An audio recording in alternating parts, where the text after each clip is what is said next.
কংগ্রেসের আলমান বাহিনীর সন্ত্রাসী হায়দার গাজী বিগত 2021 সালে বহু সরকারি সম্পত্তি, পিডব্লিউডি জায়গা, ইরিগেশন ডিপার্টমেন্টের জায়গা, ফরেস্ট ল্যান্ড, প্রত্যেকটা রেভিনিউ ডিপার্টমেন্টের সম্পত্তি, প্রত্যেকটা সম্পত্তিকে ক্রোপ করে ক্ষমতাকে অপব্যবহার করে দখল করেছে।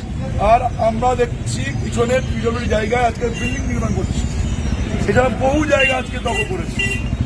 আজকেও সকালে কাজ চলছিল, তার লেবারের কথা পরিষ্কার ভাষায় বলতে চাই, এই হায়দার নেতৃত্বে 2021 সাল থেকে 2026 সালের ভোট পরবর্তী সময় পর্যন্ত সন্ত্রাস চালিয়েছে, রক্তাক্ত করেছে, ওপেন ফায়ারিং পর্যন্ত করেছে, নিজেকে এই এলাকার ডন মনে করেছে।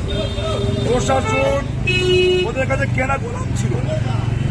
2026 সালের অবনীন্দ্রের সরকার, তারপরেও এই শয়তান, এই দুষ্কৃতি এখনো পর্যন্ত বাড়িতে বসে বসে ব্লুপ্রিন্ট বানাচ্ছে। আর আজকেও পিডব্লিউডি জায়গা থেকে ঘর নির্মাণ করার পরিকল্পনা করেছে। আমরা ভারতীয় জনতা পার্টির পক্ষ থেকে আমি ক্যান্ডিডেট হিসাবে বিজেপির বিকাশ সর্দার, এই খবর পাওয়া মাত্রই এখানে প্রশাসনকে খবর দিয়ে কাজ বন্ধ করেছে। একটা কথা বলতে চাই, যতগুলো সরকারি সম্পত্তি, অবৈধ সম্পত্তি, কোন গরিব পরিবারের সম্পত্তি দলিল করে এই হায়দার গাজী তারা দখল করেছে, রাজা গাজী দখল করেছে, প্রত্যেকটা সম্পত্তি আমরা ইঞ্চিতে ইঞ্চিতে বুঝিয়ে দিই। প্রত্যেকটা গরিব পরিবার তাদের সম্পত্তি তারা ফেরত পাবে। সরকারি ল্যান্ডে সরকারের কোনো প্রজেক্ট হবে, কিন্তু হায়দার গাজী, রাজা গাজীদের সেই সাম্রাজ্যবাদ চলবে, সেটা কোনো মতে আমরা মেনে নেব না। আর কেন এখনো পর্যন্ত হায়দার গাজী, রাজা গাজী গ্রেপ্তার হচ্ছে না, সে বিষয়ে জনগণ আমাদেরকে প্রশ্ন করছে। প্রশাসনকে বলবো, এই সমস্ত দুষ্কৃতী ক্রিমিনালদেরকে যতই আপনারা ছেড়ে রাখবেন, ততই সমাজের অমঙ্গল। এরা সমাজের শত্রু, জনগণের শত্রু। এই সমস্ত শত্রুগুলোকে ছেড়ে রাখা মানে আগামী প্রজন্ম ধীরে ধীরে ধ্বংসের পথে চালিত হবে। এত উদ্যত হয় কি করে হায়দার গাজী? প্রশাসন মানা করার পরেও পিছনে বিডিও অফিস, আমরা বলেছি যতগুলো সম্পত্তি ক্রোপ করেছে, দখল করেছে, সেই সম্পত্তি ফেরত নেওয়ার কাজটা প্রশাসনিক বন্ধুদের। সেখানেও কিন্তু কিছু কিছু প্রশাসনিক বন্ধু এখনো পর্যন্ত ডবল ইঞ্জিনের সরকারের বার্তাগুলো মনে হয় পাচ্ছেন না। আরো কয়েকদিনের মধ্যে ধীরে ধীরে তারা বুঝতে পারবে। আমরা চাইছি না এখানে সাম্প্রদায়িক কোনো দাঙ্গা লাগুক, কোনো সাম্প্রদায়িক ইস্যু তৈরি হোক।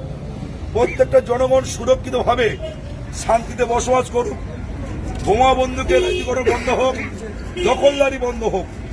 পিডব্লিউডি, এফএফডি ডিপার্টমেন্টের যে সম্পত্তি রয়েছে, ইরিগেশন ডিপার্টমেন্টের যে সম্পত্তি রয়েছে, কেউ দখল করবে না।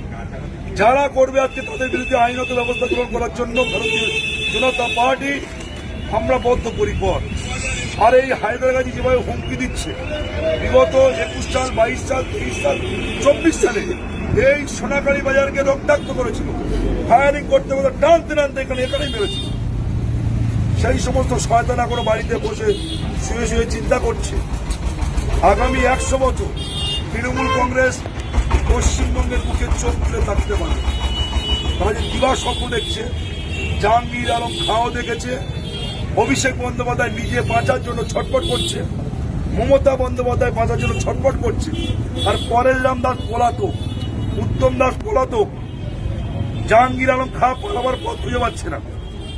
প্রত্যেকের যা পাপ করেছে, যা অন্যায় করেছে, জনগণদেরকে নিয়ে বোমা বন্দুকের ভয় দেখে খুন করিয়ে, জিয়াউল মার্ডার খুন থেকে আরম্ভ করে বহু খুন হয়েছে এখানে, বহু পরিবার আজকে ধ্বংস হয়েছে।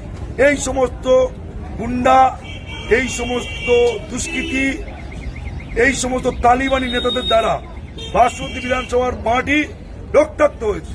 এদের এই উর্বর পরিবেশে আজকের এদের থাকার কোনো অধিকার নেই। এদের একমাত্র ঠিকানা জেল। এদেরকে আমরা জেলে দেখতে চাইছি। বাসন্তী বিধানসভার মানুষ আজকে জেলে দেখতে চাইছি। তাই আমরা প্রত্যেকটি জনগণকে বলতে চাই, যেখানে যেখানে জমি দখল করেছে, ভয় দেখিয়ে জাল দলিল করে রেকর্ড আজকে প্রয়োগ করেছেন, পিডব্লিউডি জায়গা যারা দখল করেছে, ইরিগেশন ডিপার্টমেন্ট জায়গা দখল করেছে, এফএফডি ডিপার্টমেন্টের জায়গা দখল করেছে, প্রত্যেকে থানায় লিখিত অভিযোগ করুন। আমরা ভারতীয় জনতা পার্টি আপনাদের সকলের পক্ষে রয়েছি।